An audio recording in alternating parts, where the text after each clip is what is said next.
Vijay Sethupathi Ace movie review. ఈ movie చూడగానే నాకు ఒకటి అనిపించింది ఏంటంటే, విజయ్ సేతుపతి గారు అనమాట రీసెంట్ టైంలో చాలా మంచి మంచి సినిమాలు తీశాడు భయ్య. అలాంటి సినిమాలు తీసిన యాక్టర్, అలాంటి స్టోరీని యాక్సెప్ట్ చేసిన యాక్టర్ అనమాట. ఇలాంటి సినిమాలు అనమాట ఎందుకు ఒప్పుకున్నాడు, ఇలాంటి స్టోరీ మీద ఎందుకు సైన్ చేశాడు నాకైతే అనిపించింది భయ్య.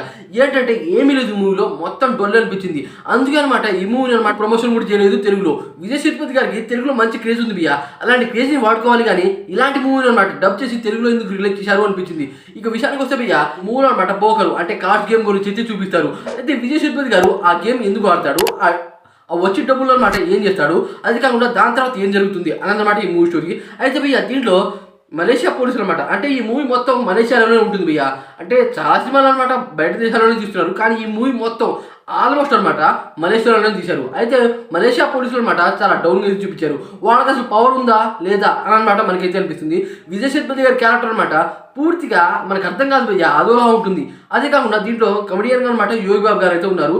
4-5 చోట్ల అనమాట ఆయన కామెడీ అనమాట పండింది, మిగతా చోట్ల అనమాట అనిపించింది. తర్వాత దీంట్లో హీరోయిన్ రుక్మిణి వసంత గారు అయితే చించేశారని చెప్పొచ్చు భయ్య. కాకపోతే ఆ క్యారెక్టర్ అనమాట అంత ఇంపార్టెంట్ లేనట్టు నాకైతే అనిపించింది భయ్య. ఇలాంటి సినిమాస్ అనమాట ఇలాంటి పెద్ద యాక్టర్స్ తీయకూడదు, దానివల్ల ఇతని ఇమేజే పోతుందని అనిపించింది.